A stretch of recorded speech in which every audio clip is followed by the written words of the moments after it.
pourquoi il veut te terrasser d'avance. Voilà pourquoi il ne supporte pas que tu viennes, que tu écoutes et que tu te décides. Parce que le diable n'a que faire que tu assistes à toutes les réunions. Ce que le diable ne veut pas, c'est que tu prennes ton courage à deux mains et que tu te décides. Il ne le supporte pas. Mais je bénis la grâce de Dieu ce soir, de ce que Dieu est là. Alléluia. Et de ce qu'il peut y avoir ce soir des convictions de péché. Je bénis son amour. De ce qu'encore des réunions de jeunesse sont faites. Tu ne sais pas la grâce que tu as d'assister à une réunion de jeunes.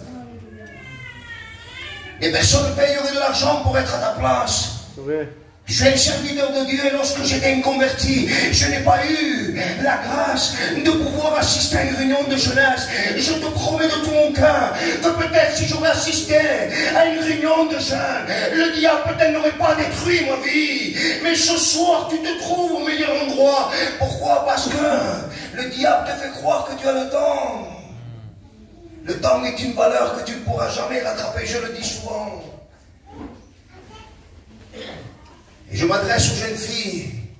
La beauté passe. Et dans quelques années, tu n'es plus la même. Et tu penses, tu te dis, mais comment est-ce possible? Je n'étais pas comme cela à l'époque. Je n'étais pas de cette manière, mais le temps passe. Et le temps, tu ne peux pas le contrôler. Et le diable, écoute-moi bien, veut que tu perdes du temps, que tu assistes aux réunions sans jamais te décider. Je bénis son amour de ce que Christ est là. Et que tu as besoin de réfléchir ce soir. Que tu as besoin de peser le pour et le contre en te demandant pourquoi tu es là. Et l'Esprit de Dieu t'a attiré dans ce lieu. Je voyais des jeunes filles et je les voyais chanter des cantiques sur le bout des lèvres, si ou non? J'observais de ma place et je me disais, je suis sûr à 100% qu'encore elles ne se sont pas décidées. Parce que le diable te trompe en te faisant penser que tu vas te convertir lorsque toi tu voudras. Je pourrais te dire que c'est un mensonge de l'ennemi. Mais Jésus est là ce soir. Amen. Jésus est là. Écoute-moi bien. Si tu ne saisis pas la main de Dieu lorsque Dieu te l'attend, tu deviendras un homme, une femme malheureuse. Et nous avons écouté ce cantique merveilleux qui disait de cette manière, tu es malheureux et tu te persuades. Parce que l'homme arrive à se contenter par lui-même, si ou non? L'homme arrive à se satisfaire lui-même en disant, je ne suis pas si malheureux. Je ne suis pas si angoissé, alors qu'en vérité, lorsque tu es seul, tu éclates en pleurs. Et tu te dis, mais qu'est-ce qu'il y a? Pourquoi suis-je tant malheureux? Il faut que je te donne une réponse, parce que je l'ai vécu avant toi. Vous savez, il y a longtemps que je ne le dis pas. J'avais un endroit où je reculais avec ma voiture, écoutez bien. C'était devenu rituel. Il fallait que tous les jours j'aille à cet endroit pour pleurer. Croyez-moi, je te le dis aujourd'hui, je te le dis dans la paix. Mais si tu aurais vécu ce que je vivais à l'époque, il fallait que je m'adresse. Je ne savais pas à qui, parce qu'à l'époque, je ne connaissais pas Dieu. On ne m'avait pas parlé de Dieu. Je n'avais pas assisté à une réunion comme toi. Ce soir, tu es là. Et je bénis la grâce de Dieu de ce qu'un jour, dans son amour, j'assistais à une réunion semblable à celle-ci. Et que j'ai su saisir par le Saint-Esprit l'opportunité que Dieu m'a donnée de pouvoir devenir un enfant de Dieu. Pourquoi? Parce que ce n'est pas normal. Ce soir, Dieu ne te doit rien. Souvent de fois on parle comme si Dieu nous devrait le salut. Dieu ne doit rien à personne. Et il veut te sauver. Pourquoi? Parce qu'il t'aime.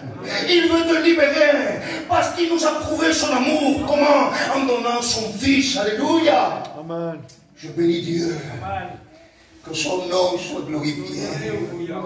Il faut que tu réfléchisses ce soir sur le temps que tu vis. La Bible dira dans le deuxième livre de Pierre, chapitre 3, verset 9, écoutez bien.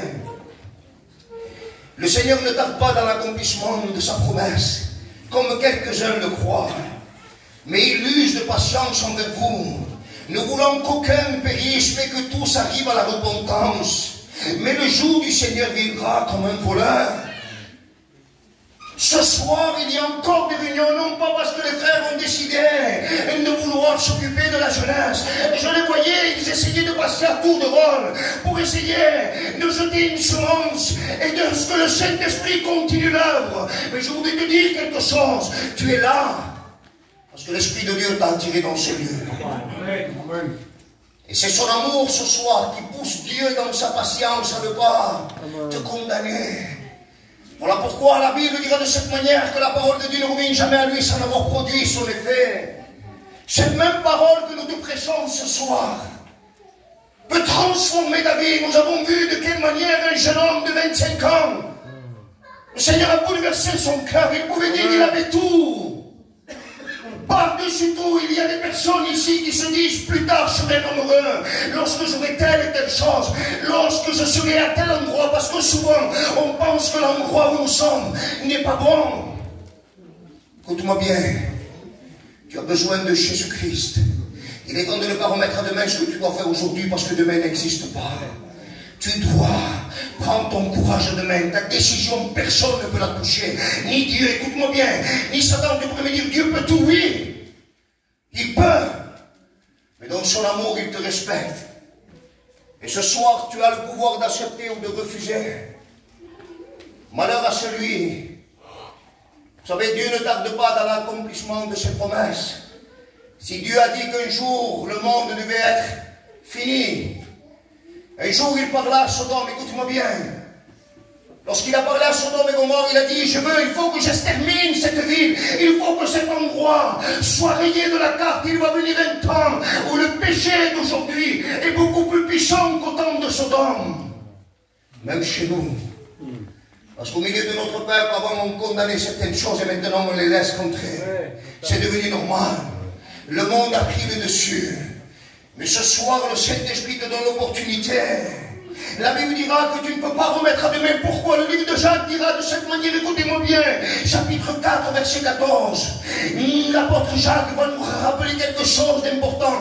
Vous êtes une vapeur qui paraît pour un temps et qui ensuite disparaît. J'ai connu des garçons parce qu'ils ont fait un accident de voiture, se sont tués.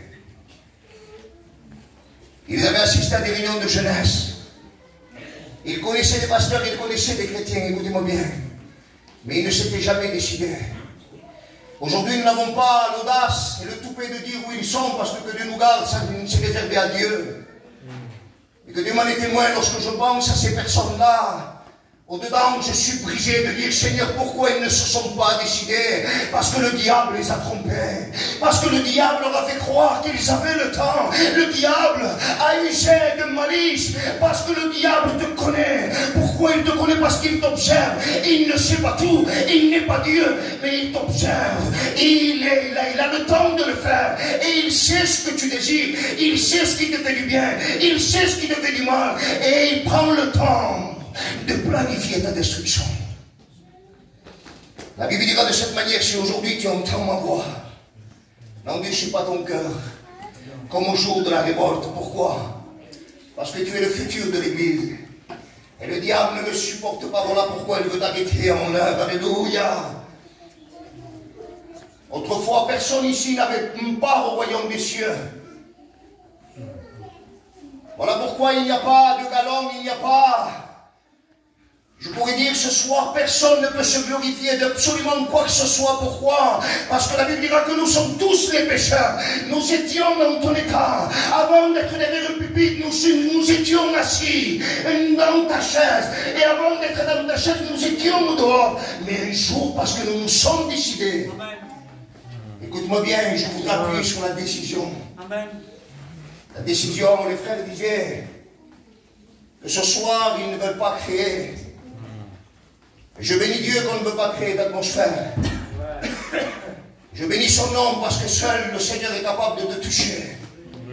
Et la Bible dira que lorsqu'il se tenait devant le tombeau de Lazare, Jésus pleura.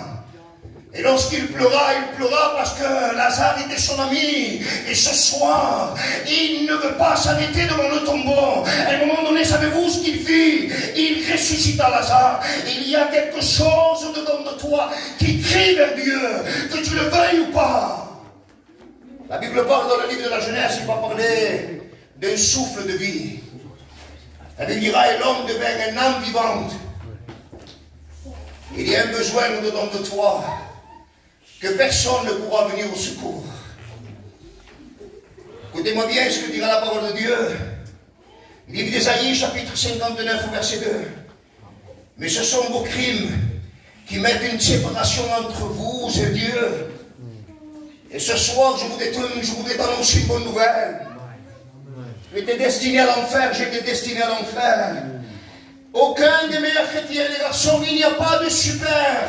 Je pourrais te dire, ne pense pas avant l'heure à l'échec, parce que le diable te tient avec cela. Il te dit, mais si tu te convertis, tu ne pourras jamais être à la hauteur. Tu n'y arriveras jamais. Tu ne pourras jamais remplir les conditions. Mais lorsque Dieu commence une œuvre, la Bible dira qu'il l'amène, il la termine à bien. Que Dieu soit béni. Alléluia.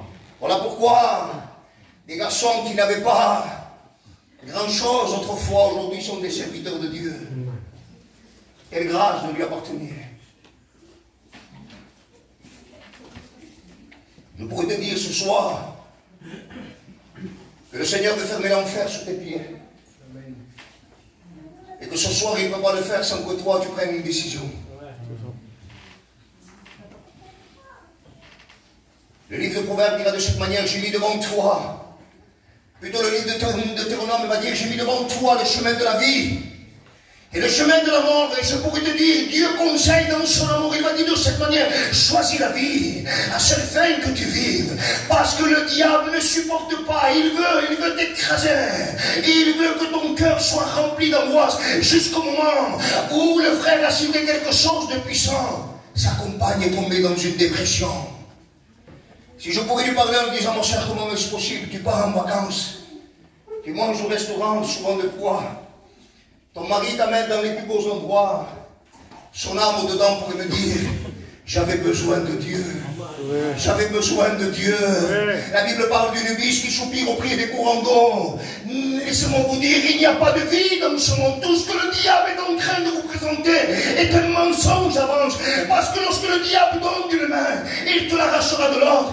Beaucoup de personnes pensent qu'en fondant un foyer, ils seront heureux. C'est un mensonge. La Bible dira, réponds à ta question. Il va dire, l'homme qui bâtit sans Dieu bâtit pour détruire. Bâti en vain. Et je pose une question, est-ce que tu veux détruire ta jeunesse? Pour me répondre dans ton cœur, je ne suis pas un fou. Je ne veux pas détruire ma jeunesse, mais si tu décides de bâtir sans Dieu, tu vas la détruire dans quelques années. Mais Jésus est là ce soir. Alléluia. Et la bonne nouvelle est là, alléluia. Amen. Cette épée qui sépare jeune Dieu et moi, alléluia. La parole de Dieu est une épée qui va te séparer des choses qui triomphent de toi. Écoutez-moi bien. Même s'il y a des choses qui te tiennent lié, ne doute pas. Il est celui qui appelle les choses qui n'existent pas, mais parce que lui-même les ordonne, elles apparaissent. Il est le Dieu de l'infini. Il est le Dieu qu'un jour a mis une limite à la mer. Et la mer, les vagues les plus grosses, les plus foudroyantes arrivent. Et lorsqu'elle voit la limite de Dieu, est obligée de repartir en arrière. Sinon, que Dieu soit béni. Jésus est là ce soir, il veut transformer ton cœur. Tu remets ta main, tu bâtis sans Dieu. C'est comme si tu signerais. Je disais il y a quelque temps dans une mission en Cavaillon, je disais c'est comme si je te donnerais un papier et je te demanderais veux-tu détruire ta vie et que tu signerais et que tu dirais dans ton inconscience oui je le veux. Jésus est là ce soir. Alléluia. Tu sais, la Bible dira de cette manière dans le livre des Actes, chapitre 3, verset 19, repentez-vous donc et convertissez-vous pour que le péché soit effacé. Un autre texte merveilleux que je dis souvent, la Bible dira, écoute-moi bien parce que je veux que tu restes là pendant quelques secondes. Heureux l'homme à qui le péché lui est pardonné. Heureux le foyer à qui le péché lui est pardonné. Le contraire d'heureux, c'est facile. C'est le cantique que nous avons écouté, malheureux. Tu es malheureux et tu te persuades par toi-même, par de faux raisonnements en disant je ne suis pas si malheureux. Tu es malheureux parce que la Bible parle. Et la Bible dit plus vrai que moi, que toi, que tous les frères qui sont réunis avec tout le respect que je leur dois. La Bible dit vrai. Heureux l'homme à qui le péché lui est pardonné. Heureux. Le contraire c'est malheureux. Tu penses que des choses que tu n'as pas encore, lorsque tu vas les obtenir, tu seras heureuse. Tu te mens à toi-même. L'évangile est prêché ce soir. L'évangile est prêché ce soir. Et je bénis son nom. Alléluia. Parce que la parole de Dieu, encore une fois, ne revient jamais à lui. La Bible dira dans le livre d'Hébreux, écoutez bien, parce que maintenant on va jusqu'au bout. Écoutez bien, diable te trompe en te faisant penser que tu as le temps. Écoutez bien ce que dira le livre d'Hébreux, chapitre 9, verset 27. Il est réservé aux hommes de mourir une seule fois. Après quoi vient le jugement. Ceux qui rejettent la grâce de Dieu se condamnent eux-mêmes. Je répète, parce que les enfants bougent, je veux que ça soit un texte qui retentit dans ton cœur. Écoute-moi bien, il est réservé aux hommes. Oui. Il est réservé à la jeune fille, au jeune homme, au jeune foyer, aux plus vieux, aux plus anciens, peu importe, de mourir une seule fois. Amen. Beaucoup de personnes, si elles pourraient revenir dans nos réunions, diraient de cette manière, convertissez-vous, je n'ai pas eu le temps. Je n'ai pas eu le temps. À un moment donné, il faut que tu prennes ton courage à demain. Parce que ce que tu dois faire aujourd'hui, tu peux le remettre à demain parce que demain n'existe pas. Et ce soir, l'évangile de gloire est là. Tu sais, la Bible dira que du temps de Noé au chapitre 24, livre de Matthieu, au verset 37 jusqu'au verset 39, écoutez bien. Il dira que les hommes vivaient sans se soucier de l'avertissement jusqu'à ce que le déluge arrive. Tu sais, ce soir, c'est une sorte d'arche que nous sommes en train de construire. Et nous sommes en train de travailler, chacun, je voyais passer les garçons, et ils essayent de clouer une planche pour que tu puisses rentrer dans l'arche. Mais personne ne se soucie du retour de Christ. Personne ne se soucie des temps qui vont venir. Parce que nous vivons des temps horribles. La Bible dira dans le livre de Luc, chapitre 21, les hommes sont en train de rendre l'âme de terreur devant ce qui survient, devant ce qui arrive sur la terre. Les hommes ont peur. Les grands dirigeants sont bouleversés de savoir qu'ils n'ont plus le contrôle d'absolument rien. Et tu penses avoir le contrôle de ta jeunesse. Tu te trompes. Tu te trompes. Alléluia. Te trompe et je bénis son nom. La Bible dira que un jour, Noé prêchait, repentez-vous, car il va y avoir un déluge. Certainement que les personnes autour de lui devaient le prendre pour un fou. Et tu sais, je vais te dire quelque chose, regarde-moi dans les yeux. Si ici il y aurait un seul fou, je comprends. 2 fous peut-être, 5 fous à la rigueur. Mais nous ne sommes pas tous des fous. Amen. Nous ne sommes pas tous fous, je bénis Dieu. Nous avons compris simplement que l'évangile est une vérité, que le diable est en train de te cacher, que le diable est en train de maquiller, que le diable est en train de te rouler, parce que la Bible dira, écoutez-moi bien, Satan se déguise en ange de lumière, et le diable est un trompeur. Tu sais, le mot déguisé veut dire se vêtir de manière méconnaissable. Il te fait croire, il vient, il se vêtit d'une manière en te faisant croire que l'avenir tu seras mieux. Il te fait croire qu'au mariage tu seras plus heureux. Il te fait croire lorsque tu tiendras une bonne voiture, tu seras heureux. C'est un mensonge. Un gros mensonge.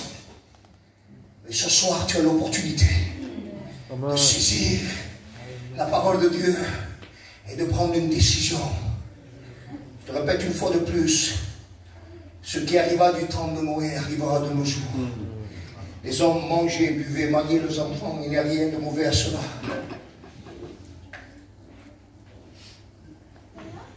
Mais tu sais qui c'est qui ferma la porte de l'arche? Ce n'est pas Noé. Parce que Noé, dans sa miséricorde, aurait laissé la porte de l'arche pendant quelques instants, mais lorsque le déluge avait commencé, l'eau sortait de la terre, à un moment donné, l'arche aurait été remplie d'eau. Et Dieu ne l'a pas permis. Il va falloir que tu prennes ton courage demain. Parce que ce soir, il est en train de fermer la porte. Je voudrais ce soir que tu fermes tes yeux. Saint-Esprit, bénis la vérité. Ferme tes yeux maintenant.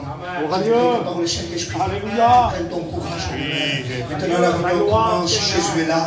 Il ne veut pas, le diable ne veut pas. Prends ton courage demain. Sois un homme qui est rempli de décisions. Ne laisse pas le diable détruire ta vie. Ne laisse pas le diable détruire ta jeunesse. Ne laisse pas le diable détruire ta destinée. Pourquoi? Parce que le futur de l'Église Le futur peut-être de monter vers je ne sais pas, c'est toi. À un moment donné, il se lèvera au milieu de cette jeunesse des grands hommes de Dieu. Pourquoi? Parce que David, avant d'être le roi David, il était un jeune berger. Si ou non? C'est lui qui a coupé la tête à Goliath. Et il y a des œuvres prévues pour toi, pour ton foyer. Saisis-les. Alléluia. Saisis-les par le Seigneur. Amen.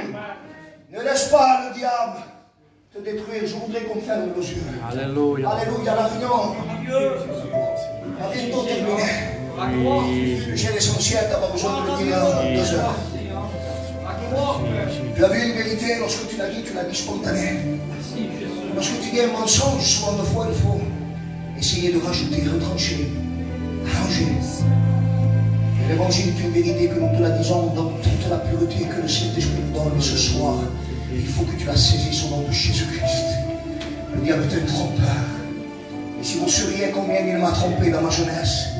Vous savez, je me suis converti, j'avais 26 ans, mais pour arriver jusqu'à 26 ans, j'ai touché le front. Pour arriver à 26 ans, j'ai touché, je suis arrivé au point de non-retour. Et souvent de fois, je me dis, Seigneur, si je t'aurais connu de ma jeunesse, tu m'aurais tout évité. Tu m'aurais gardé de tout, absolument tout. Je ne serais jamais rentré en prison. Je n'aurais jamais sombré dans les ruines comme à l'époque. Je n'aurais jamais touché le fond. Seigneur, mon foyer n'aurait pas été détruit. Aujourd'hui, Jésus est là. Tu as une grâce particulière, tu sais pourquoi? Parce que l'évangile dans ce temps-là ne m'était pas prêché. Il y a des hommes ici qui payeraient de l'argent, ne peuvent pas assister à des réunions. Pourquoi? Parce qu'ils sont enfermés, parce qu'ils sont dans des lits d'hôpitaux, parce que le diable les tient liés. Mais le Saint-Esprit t'a attiré dans ce lieu. Pourquoi? Parce qu'il veut te sauver. Il veut faire de toi un homme nouveau. Laisse-moi te dire, tu n'auras plus besoin ni de faire, ni de défaire. C'est le Saint-Esprit qui fera pour toi. La Bible dira, si le Christ nous a franchis. Le soleil est mon livre. Alléluia. Je sens la grâce de Dieu. Je sens que le Saint-Esprit va toucher ton cœur. Je sens que le Dieu du ciel, le Dieu des monts, t'attend avec les bras. Il t'attend. Parce qu'il t'aime. Et les chaînes soyons Il t'aime, mon frère, mais il t'aime. Je dis, mais il t'aime, il t'aime. Si tu saurais à combien il désire te sauver. Ce soir, Jésus là. Jésus est là ce soir. Je voudrais que tout le monde ferme ses yeux. C'est pas grave, les enfants. Mais je me dois de te réconcilier avec Dieu. Amen. Vous savez, ce soir, nous devenons un pont entre nous, entre toi plutôt et le ciel. Et beaucoup de personnes sont en train de mettre la charrue à mon égard en disant, oui, mais je ne serai jamais une bonne chrétienne. Laisse-moi te dire, si tu m'aurais demandé à l'époque, est-ce qu'un jour tu seras un chrétien? Je t'aurais dit, je n'y arriverai jamais. Mais la différence, lorsque Dieu commence une œuvre, il fait de nous des serviteurs de Dieu. Alléluia. Et tout ce que le monde nous a accusé, personne ne misait le haut sur nous aujourd'hui. Je sais que les hommes ont été bouleversés de voir le changement qu'il y a eu.